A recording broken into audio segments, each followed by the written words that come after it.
안녕하세요. 투기가 아닌 투자를 위한 코인 채널 게리코인입니다. 먼저 지난 한 해 동안 부족하지만 제 채널에 많은 관심 가져주셔서 감사드리고요.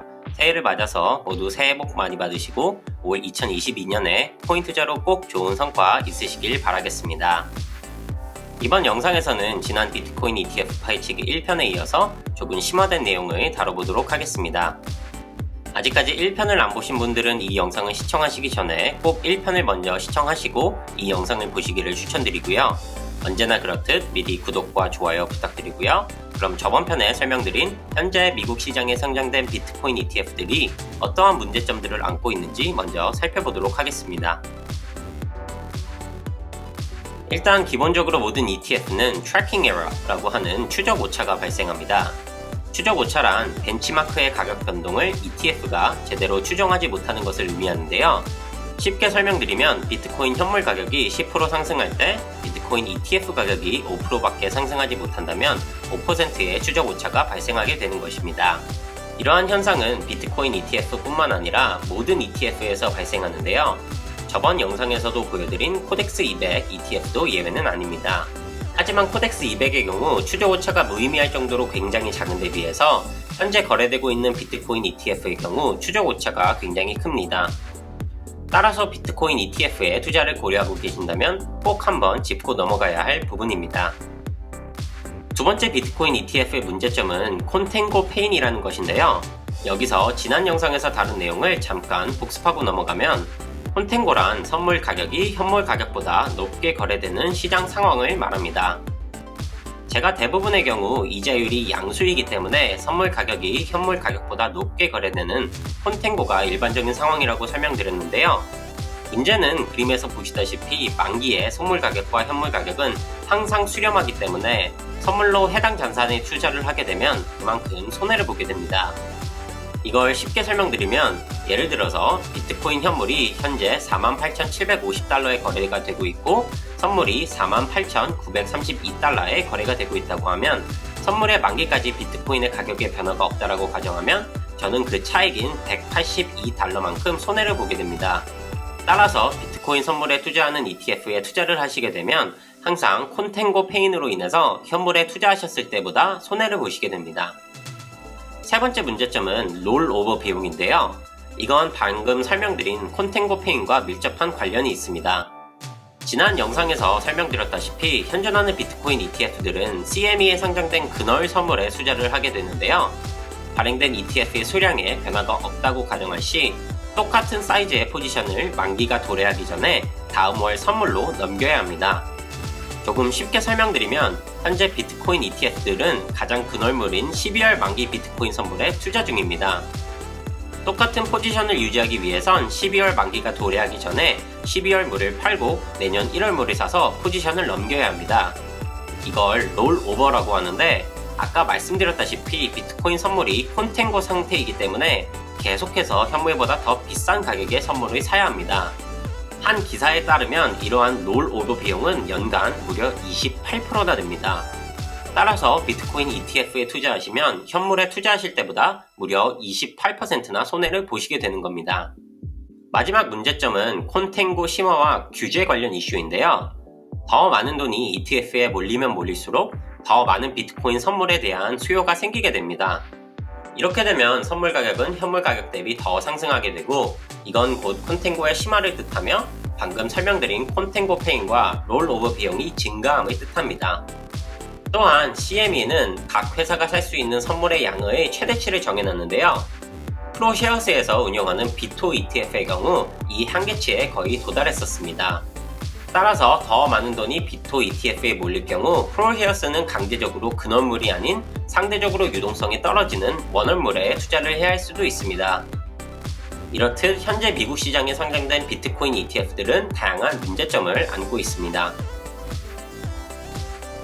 자, 그럼 선물에만 투자할 수 있는 합성 비트코인 ETF들이 이렇게나 심각한 문제점을 안고 있는 것을 뻔히 알면서도 왜 SEC는 현물이 아닌 선물 ETF만 승인해 주었는지 그 내막을 한번 들여다보도록 하겠습니다. 이 기사에서도 볼 수 있듯이 SEC는 현물 ETF를 계속해서 승인해주지 않고 있는데요. SEC는 Securities and Exchange Commission의 약자로 미국 거래소의 경찰 역할을 맡고 있습니다. 현재 SEC의 헤드는 게리 갠슬러라는 분인데요. 이분은 비트코인 현물 ETF의 승인 거절의 이유를 이렇게 설명하고 있습니다. To prevent fraudulent and manipulative acts and practices and to protect investors and the public interest.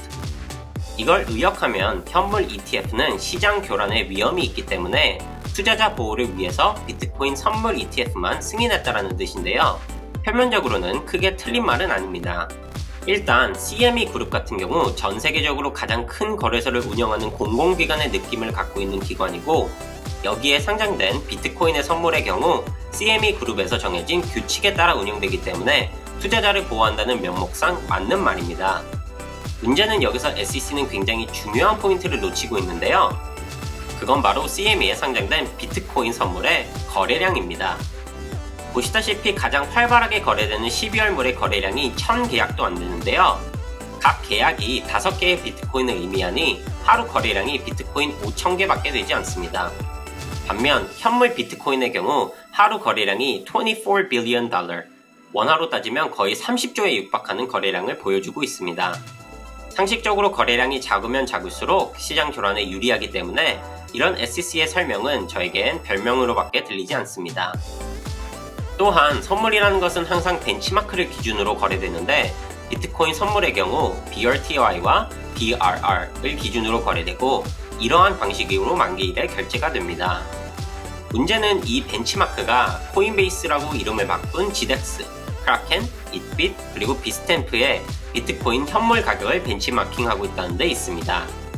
이 말은 결국 CME에 상장된 비트코인 선물들도 앞서 말씀드린 4개의 거래소에서 거래되는 비트코인 현물 가격을 벤치마킹하고 있다는 뜻인데요. 그럼 이 4개의 거래소에서는 시장 교란이 일어날 수 없다라는 뜻인데, 결론적으로 SEC의 해명은 앞뒤가 하나도 맞지 않는 비겁한 변명에 불과합니다. 자, 그럼 마지막으로 제가 생각하는 SEC가 비트코인 현물 ETF 승인을 거절한 본질적인 이유와 2022년에 일어날 수 있는 가상화폐 관련 ETF들에 대한 전망에 대해 말씀드리도록 할게요. 일단 제가 개인적으로 생각했을 때 SEC가 현물 ETF를 승인하지 않은 본질적인 이유를 아시려면 아까 말씀드린 SEC의 헤드인 게리 갠슬러의 배경을 좀 살펴볼 필요가 있는데요. 이분은 만 30세의 나이에 미국 최대 투자은행 중 하나인 골드만삭스에서 파트너를 다신 엄청난 능력자입니다. 그렇게 골드만삭스에서 18년을 일한 뒤 클린턴 행정부 때 처음으로 공직에 발을 들이게 됩니다. 이 말인즉슨 게리 갠슬러는 기본적으로 굉장히 월스트리트 은행들의 생리를 잘 이해하고 있으며 월스트리트의 우호적이라는 뜻입니다.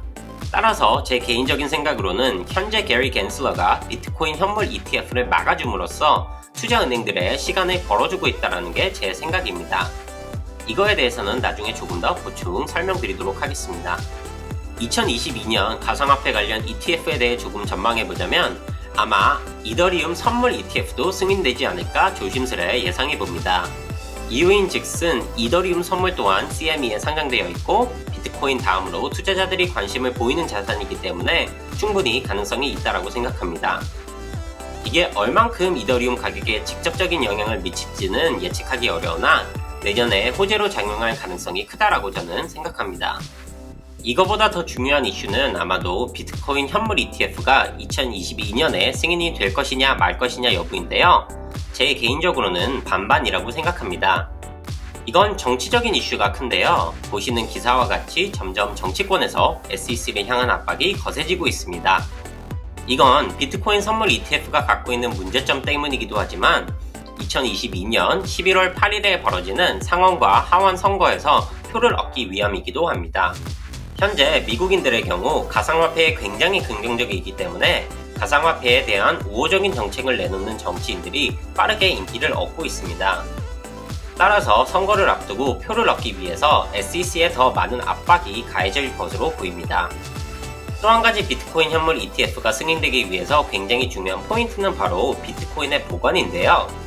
현재 코인베이스, 제미나이 같은 경우 이러한 가상화폐 커스토디 서비스를 이미 시작한 상태이고 은행 중 US뱅크 또한 이러한 비트코인 보관 서비스를 시작한 상태입니다.